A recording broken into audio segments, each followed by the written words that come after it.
Welcome to Too Fond of Books. My name is Janelle. And my name's Aaron. And it's World Book Day. So, in honor of World Book Day, which is our favorite day of the year, we are going to share with you 10 books that we would reread in an instant. Aaron, you go first. All right. So these are 10 books, not in any specific order. And I would reread them in an instant. The first book was written in 1975 by Frederick Forsyth, and it's called The Dogs of War. And it's basically about a group of British mercenaries who topple an African dictatorship. And there's lots of double crossing and some action in here. So a really entertaining book. I've read it a couple times and would reread it yet again. Cool. The first book I want to share with you that I would reread in an instant is The Scarlet Pimpernel by the Baroness Orczy. I've read this, I think twice, possibly 3 times. This is just such a fun historical fiction book. It is definitely an adventure novel, but what I love about it is it is so much deeper than that, and I think a lot of people don't realize that. So it's set during the French Revolution in 1792, and so of course aristocrats in France are being sent to the guillotine basically daily, and what arises is a hero, the Scarlet Pimpernell, and his league, who rescue these aristocrats from the guillotine and bring them over to England. So while all that's going on, we meet Lady Blakeney, Marguerite. You sure you've read this book? I'll try again. So, meanwhile, with all that going on, we meet Lady Blakeney, Marguerite, she is from France but has married an English lord, Lord Blakeney, and so we get some of her story and how she is somewhat dissatisfied with her marriage. Her husband is a bit of a fop, and she's hearing about all these great things that are going on with the Scarlet Pimpernel, and she just becomes pretty disillusioned. But she also is in big trouble because her brother is being sought by kind of agents in France. And what we end up getting is this great adventure story, but also this great love story. And so, yeah, I just really love the Scarlet Pimpernel. I saw parts of the movie, and I just was not into it, so it kind of turned me off. But it really is the original Batman. Oh, yeah. Which I find interesting. That kind of convinced me to maybe consider reading the book. That's kind of cool. Yeah. Yeah. All right, my second book on my list of books I would reread in an instant is Money to Burn by James Zagel. I might not be pronouncing his last name correctly. And James Zagel he's a U.S. District Court judge. And so he brings a certain amount of authenticity to this book, because this book is about a federal judge who plots to rob the Federal Reserve in Chicago. I love a good heist story, and this is a good heist story. And because the author is kind of a similar career to the main character, you feel that there's a certain amount of authenticity to the story too. So I've read this one a couple times. I really enjoy it. The next book that I would reread in an instant is The Victoria Vanishes by Christopher Fowler. This is part of his Peculiar Crimes Unit series, and this is actually the 6th one in the series, so that seems kind of random, but I just really, really enjoyed this story. The Peculiar Crimes Unit is based in London, and the 2 head detectives are Arthur Bryant and John May. And what makes it interesting is that they are detectives who really should have retired years ago. They're in their 70s, late 70s, but they're still investigating, and it's because they are the founding members. Well, Arthur Bryant is a founder member of the Peculiar Crimes Unit, which was created during World War II specifically to investigate peculiar crimes, unusual crimes that were happening during the war, and then it just continued on. It was just never shut down, and it's a unit that's not directly connected to the Metropolitan Police. They actually report directly to the Home Office, so it places them kind of outside of the police system. And so it's just a really interesting setup. But I love this one in particular because, partly because it's set around pubs in London, and so you get this great tour of London through the book. And so you have a Lonely Hearts killer who is targeting middle-aged women, so that's the case that they're investigating. But Arthur Bryant, on his way home one evening, walks into a pub and that he really enjoys, and then it's called the Victoria. But then the next day, it's not there anymore. It's completely disappeared, and so that becomes part of the investigation, is what happened there. And so I love this series. It's just a little bit quirky and funny with great characters, and there's this love of London that's woven through the stories that I really enjoy as well. All right, and the third book in my list of books I would read in an instant is Stephen King's The Stand. I came to Stephen King somewhat late in my adulthood. I had some friends who were really into Stephen King in high school, and I couldn't get into him that much. But for some reason, later on, I started reading some Stephen King. And I think this might have been one of the first Stephen Kings that I read. And I love post-apocalyptic stories, which is probably what attracted me to it. And this is basically about a plague that kind of devastates the world, and kind of like a group of people who make their way through that situation. I believe there's been a show or a movie or a mini series about it. I can't bring myself to watch it because I enjoyed the book and I'm afraid that it will ruin it for me. But yeah, I enjoyed this book a lot, and I would definitely reread it. I've only ever read one Stephen King book, and I actually have no interest at all in reading any of his other books. Do you know which one is the one that I read? It was the one where the husband was... Oh, this is a spoiler. Hold on. Let me think of a different spoiler. Let me think of a non-spoiler. The husband and the wife, there was some kind of... They called it like this... It was like this giant worm that was kind of like in the vision. And wasn't...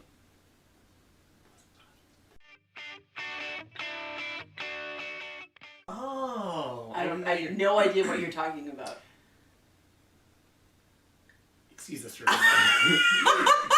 We just made a movie out of it.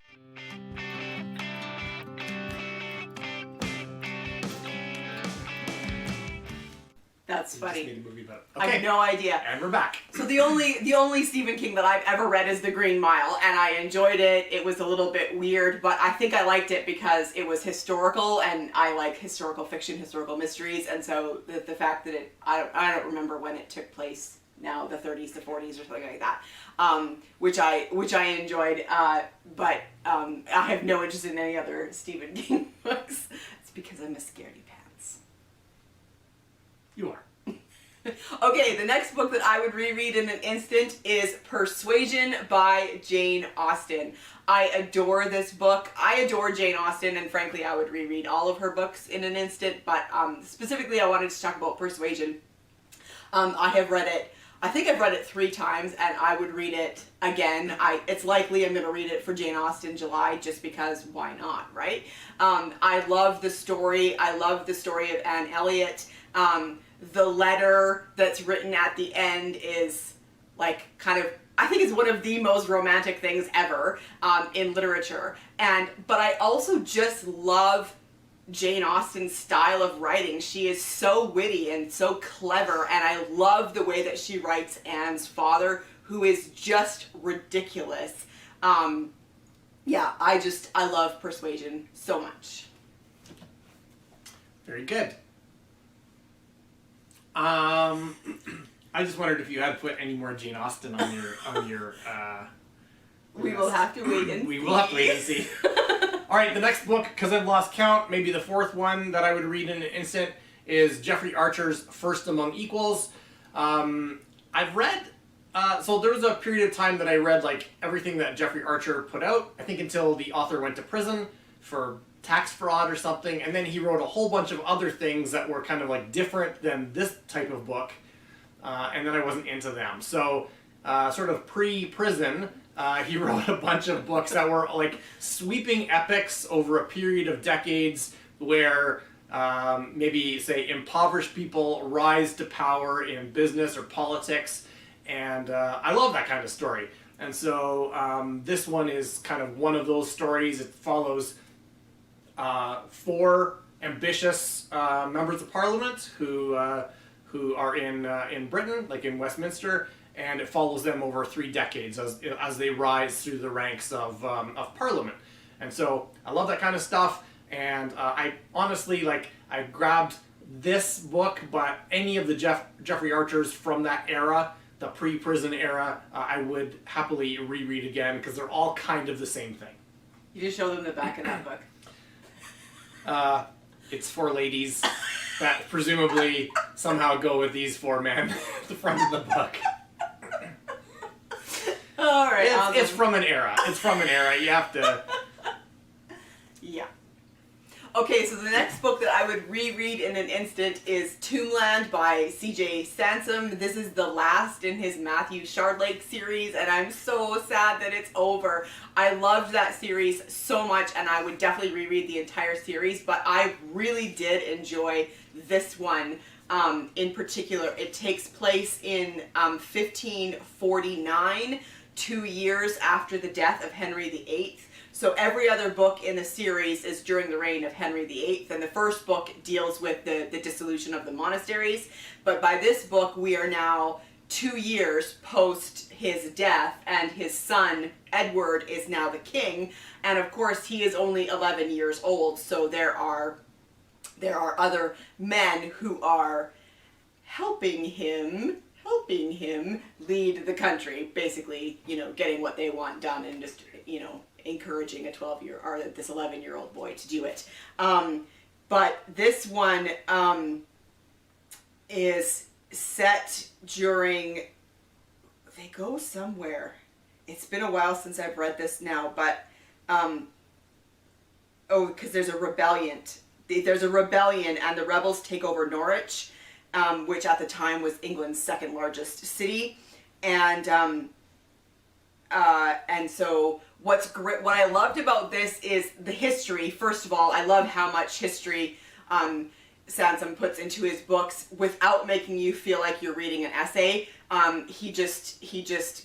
It's just kind of naturally in the story. But what I love about this one is Matthew Shardlake, who is a lawyer, often is given assignments, but in this one he really struggles because his good friend and servant Nicholas. Anyway, Brock, I'm getting it confused. Brock used to be his assistant, and Nicholas now is, but they're both off fighting with the rebels, and Matthew Shardlake has to choose where his loyalties lie. So I like that, that kind of struggle that he has of what is the right thing to do, because he has worked for the king for so long, right? And so deciding what is right and where his loyalties lie, and I just really enjoyed it, and I would read it again in an instant. I like the cover on that one. That was neat. Yeah, it's a great cover. And, yeah. All right, the next book on my list is The Firm by John Grisham. This book came out when I was in high school, and it made the rounds among my friends, and so I read it as well, and really enjoyed it. It was the first John Grisham I read. I've read many others, and he tends to have certain types of stories. Yeah, this is probably my favorite, but he has a couple others that are similar that I can't remember the titles off the top of my head, but I like the ones basically where a lawyer is caught up in a game bigger than him kind of thing, and that's really what this is all about. I don't want to give some spoilers, but yeah, I really enjoyed this one a lot. Interestingly, I love John Grisham and have read most of his books. I haven't really read the ones that aren't really set in this world, in this legal world, but the legal ones I've read the most of. What's weird is I've never read The Firm, and I don't know why. It's been sitting on our shelf for years. So put it over there. There you go. So this isn't one that I would reread in an instant, but maybe I should read it. You should. In an instant. Yeah. All right. Oh, next up for me is an instance of The Fingerpost by Iain Pears. I've read this one twice. It's a chunker, but it is amazing. It is my I'm going to say, like, definite top 5 historical mysteries of all time. Pretty close to the top of that list. It's set in Oxford in 1663. And there is a death that needs to be investigated.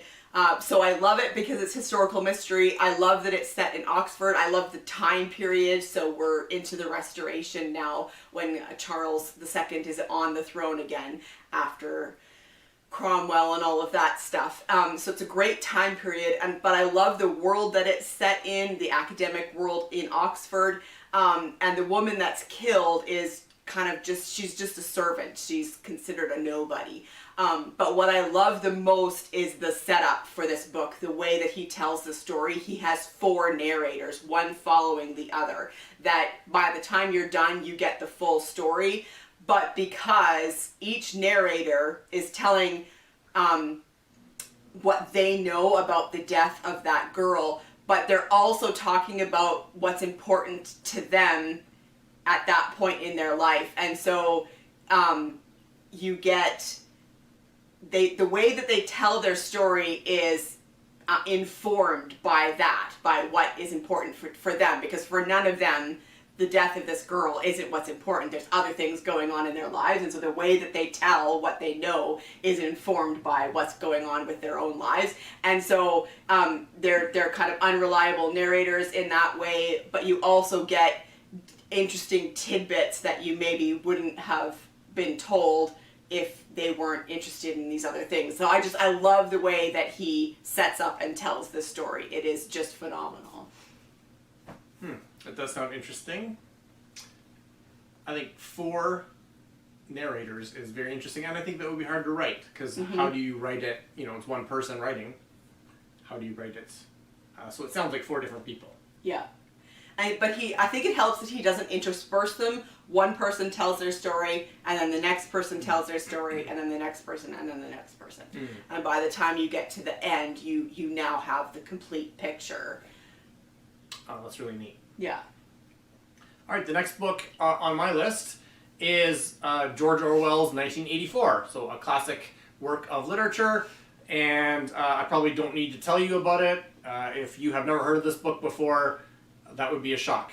You know, of course, the story of Winston Smith. I had to look up his last name. I couldn't remember. Winston Smith, living in, like, is it totalitarian? I think so. Government? I think totalitarian, Yeah. like totalitarian England, you know, in 1948, but kind of set in a timeless type of time period. And there's like Big Brother, Thought Police, and he, of course, rebels. And that's all I'm going to say about that. It is a fantastic book. If you have never read it, you should. It is as relevant today as it ever was. So highly recommended that you put this on your own reread in an instant for yourself. Next up for me is my favorite Agatha Christie ever, and that's The Murder of Roger Ackroyd. I have read this now 3 or 4 times probably, and I would reread it in an instant. It doesn't bother me that I know who did it. My joy now when I read it is watching for how Agatha Christie crafted this story. It is brilliant. She wrote this in 1926, and there was a huge kerfuffle when it came out because people thought that she was breaking the rules, that she was cheating. So the way that she tells the story, there's a device that she uses that is now pretty common. Like, there are a lot of authors who have basically taken this idea and run with it, but at the time people felt that it was breaking the rules during the era of the fair play mystery, where the reader is given all the clues they need in order to try and solve the case before the detective reveals the solution. And so there was this huge hubbub that she had completely broken the rules. But what I love now in rereading it is seeing how she didn't. How she still plays fair with the reader. You just don't notice it because of how clever she is and how she tells the story. So Hercule Poirot has retired to the country, to this little village, to grow vegetable marrows. And he's next door neighbors with the doctor of the village, Dr. Shepherd, and his sister Carolyn. And a man in the village, Roger Ackroyd, gets murdered. And Poirot and Dr. Shepherd investigate. One thing that's interesting is often in these early Poirots you have Hastings as the narrator. It's a first-person narration by Hastings.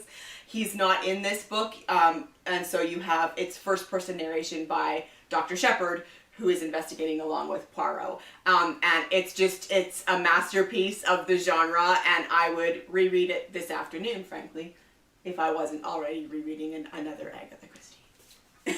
Spoiler alert! It was Colonel Mustard in the conservatory with the candlestick. Aaron! Yes. I'm going to have to put spoiler on the screen. Yeah, you will. All right, the next book in my reread list is The Last Ship by William Brinkley. I think they may have made a TV series out of this, but if I recall correctly, I only watched a little bit of it, and it seemed to depart from the story. Like, it really shared the title and basic concept only. But this is about a ship that is, like, the world ends, and this ship is out at sea or something, and then these people, believe that they're the last ones on Earth. And so it's, that's not a spoiler, that happens, like, early on in the story, and it's really a story about them trying to survive, looking for other people, and basically figuring out like how to live in like what is ultimately like a giant reset of society with just a few people. You like survival stories. It's a combination. Now this is interesting that you mentioned that, because I like survival stories and I like post-apocalyptic stories, and this is really a combination of the two. Yeah. When was that one written? 88. Okay. Cool beans. The next one for me is one that I actually just read a few months ago, and this is The Pillars of the Earth by Ken Follett. I don't know why it took me so long to read this book. This has been sitting on our shelves for years. But I did finally read it, and the minute I finished this book, I closed it, I actually wanted to start from the beginning and read it again. So it is 100% a book that I would reread in an instant. It was glorious. It's historical fiction set in England in the medieval time period. The prologue is 1123, and then the main story starts in 1135. So it's early, it's medieval time period. But it's just brilliant. It's got such great characters, and the kind of core of the story is about the building of a cathedral, which sounds super boring, but it's not, because of the characters who you meet, and he writes them so well that Philip, who is the leader of the monastery, who needs to build this cathedral, is such a good man, and you are just rooting for him the whole time through the whole story. You just want things to go well for him, and they very often don't. And then you've got the great villain in the story, William, who is despicable. He is so despicable, and like he writes him so well that if I could, I would climb into the pages of this book and kill him myself. Like he is that bad. So the characters are amazing. The story is amazing. It covers a good amount of years, 60 years maybe. But yeah, you're just rooting for the characters that you love. And rooting for the demise of the characters that you hate, and I think that's why it's so good, and I would reread it in an instant.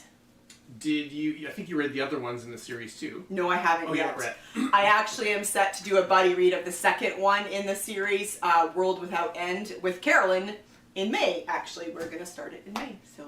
Pretty good. Yeah, I'm excited. All right, the next book on my list is the only non-fiction in my list, and it is Pierre Berton's The Arctic Grail. So for those of you who are maybe international viewers, you should know that Pierre Berton is a Canadian writer who writes like historical nonfiction, just accounts of different aspects of Canada. And so things like The Arctic Grail, which was the search for the Northwest Passage, like an ocean or a sea that maybe went over top of Canada. which they were searching for in the 1800s. He's done one about a railway that was kind of stretched from the east coast to the west coast. He's written another one about the gold rush. So kind of these different periods of time in Canadian history. And he'll write like a good, well-researched and very entertaining books about this time. So I really enjoy it a lot. There's this one and the one about the gold rush. I would have grabbed that one too if I could find it. But this one I'd reread in an instant because I really like the search for the Northwest Passage. Is an interesting time period, and I tried to read as much as I can about it, and this is a great book on the topic. The one about the gold rush is called Klondike, right? I think so. I think it is, yeah. Yeah. All right, next up for me is The Woman in White by Wilkie Collins. I adore this book. I've read it twice.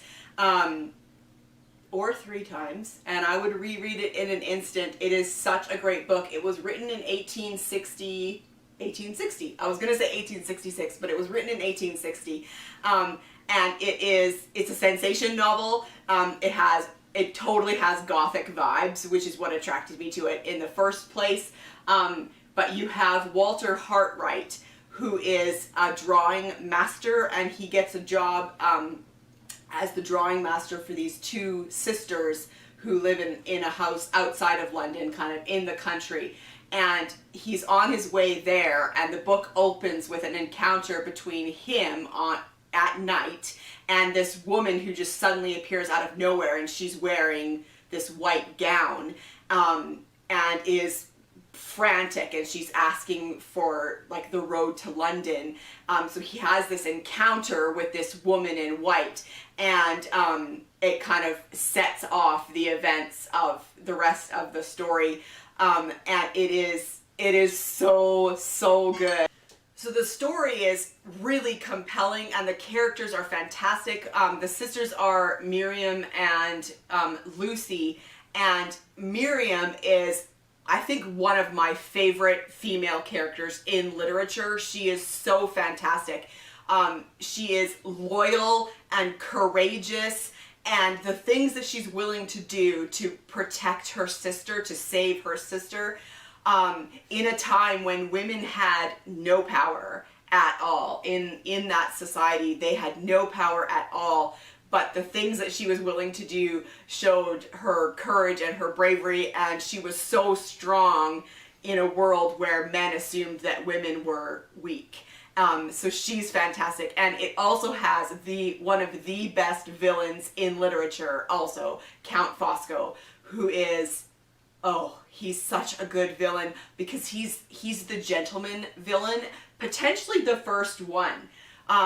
He's always exceedingly well dressed, exceedingly well mannered, but evil, just evil. And yeah, I love it. If you've never read The Woman in White, you should. Don't let the fact that it was written in 1860 turn you off. It is really easy to read, and such a compelling story.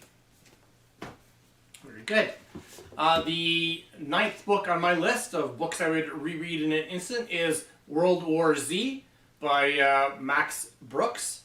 And there's been a movie made about this, and I realized that this is the 3rd end of the world / post-apocalyptic book in my list of 10 books I would reread. So take whatever information you want from that. What I like about this book is, I like zombie books in general, although I'm kind of picky about them. There are all kinds of different types of zombies in zombie fiction.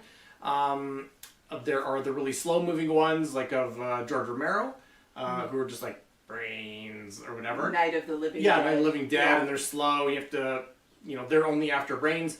I think a lot of more recent zombies are more like feral, and they just like generally want to consume a person. Sorry if this is really gross. I just want to make the comparison. And so I am kind of picky about the zombies that I like to read about. And what I also like about World War Z is that it is it's a collection of reports by somebody whose job it was to kind of go around in the post-apocalypse and sort of like gather what happened, how did the world end, why did the zombies rise up and attack humanity. And so this isn't like a traditional story in the sense that, you got a beginning, middle, and end. It's a series of reports and conversations. It's this investigator's discovery, or this investigation about how did it happen. But it still reads like a story. It's entertaining, and it kind of, you put the pieces together from the different reports. So it's a great kind of non-traditional read, and but still, still an exciting zombie story if you're into that kind of thing. I like that in books where they tell the story in a different way. Yeah, me too. Me too. Yeah. All right, the 9th book on my list is Who Speaks for the Damned by C.S. Harris. This is a very recent one in her Sebastian St. Cyr series. This was published in 2020. So this is a historical mystery set in the Regency time period, and this series as a whole is my favorite historical mystery series of all time. I love this series. The mysteries are great, the time period is great, and the characters are really great. But I loved this one kind of even more than a lot of the others in this book. It takes place in 1814, and London is celebrating the defeat of Napoleon, and a man is found dead who everyone had thought was already dead. He was a disgraced nobleman who had been, he was charged with murder and he was transported to Australia, and then word had got back to England that he had died. But obviously not, because he was found murdered in June of 1814, and Sebastian St. Cyr is investigating. He feels really drawn to this victim once he finds out more about him, and so there's this really interesting introspection and comparison throughout the book. Like he's constantly thinking about how they're similar and how his life could have been so different, just small moments if he had made different decisions, how his life may have been more like this other man's life. And the reason he gets involved in the first place is because the dead man is an old friend of his valet, and so he investigates, and it was really interesting learning more about the dead man's story of what happened to him in Australia and why he came back to England. And it was just so great. I love the characters in this book, and the what's the word that I'm looking for? There's this antipathy between Sebastian and his father-in-law, Lord Jarvis, who is high up in politics and extremely powerful, but with no real title. Like there's an element where you feel like he's a little bit like Sherlock's brother, right? Who no one really knows what he does, but he seems to just have an awful lot of power, and that's Lord Jarvis. He's like the puppet master behind the scenes. What he wants done gets done, and he just manages to convince those in power that maybe they were the ones who thought of it. But he is Sebastian's father-in-law, and the two of them do not get along, and the only reason Sebastian's not dead yet is because he's married to Jarvis's daughter.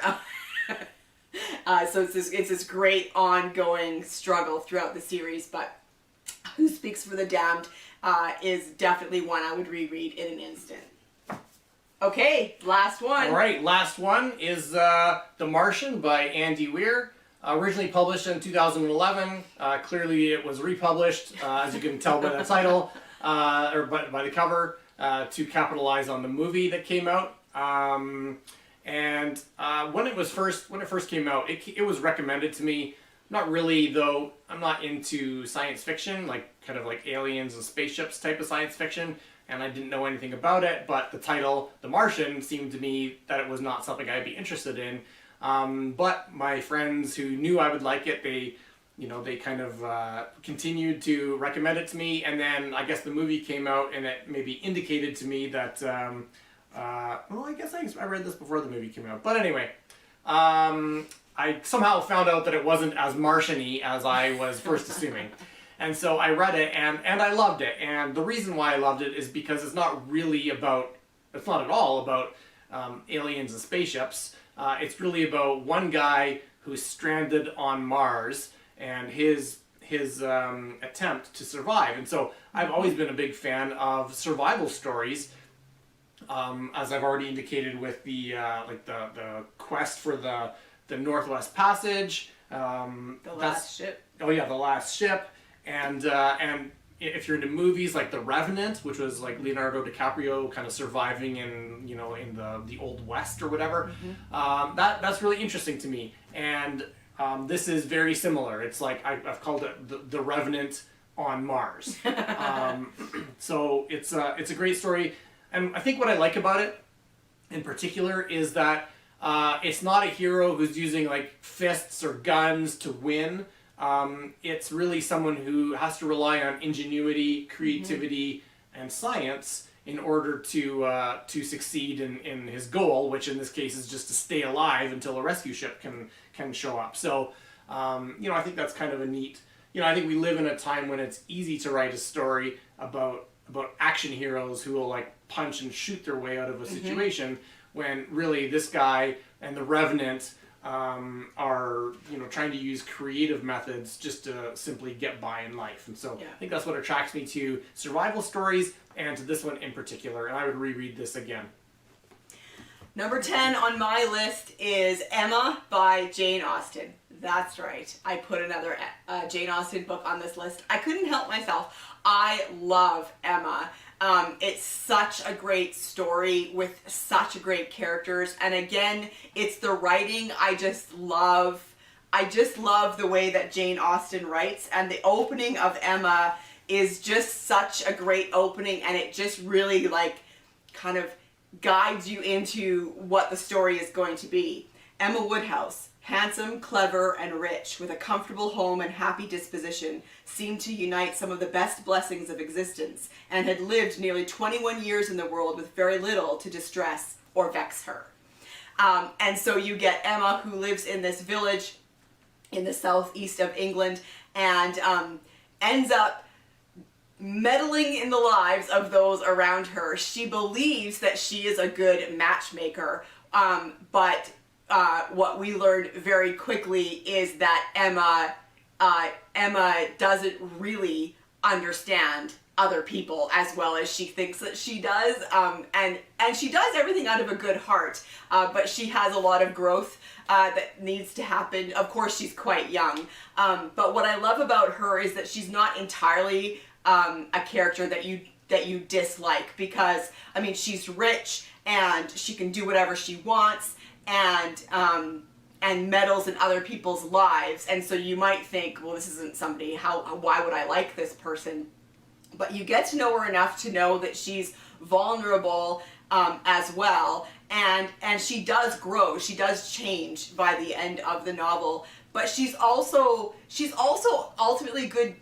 Deep down, she's a good person, and you learn that through her relationship with her father. Her mother died when she was very young, and her father is just deathly afraid that his daughters will die as well, that the people that he loves leaves him, and he's become a bit of a hypochondriac, and wraps his daughters in cotton wool. He's just desperate to protect the ones that he loves, and that can be a difficult situation to live in. But the way that she treats her father, the relationship that she has with her father, shows deep down her character, her true character, because she has unlimited patience for him, and she just loves him despite his, desperate grasping to keep her safe and close. And so it's just such a great character. And the character of Mr. Knightley, who lives in another grand house a mile away, who has been connected to the family for years. He's another great character, and I would say my absolute favorite Jane Austen leading man. He's so good. But yeah, I would read Emma again in an instant. It's fantastic. It's funny and lighthearted and witty, like you expect from Jane Austen. And yeah, it's just a really good story. So that's my list of 10 books. And that's my list of 10 books. Let us know in the comment section down below if you've read any of these books, and if you have, are they ones that you would reread in an instant? And also, let me know one book that you would reread in an instant. I would love to know about that. And I will see you for another video soon. Bye. Bye. Happy World Book Day.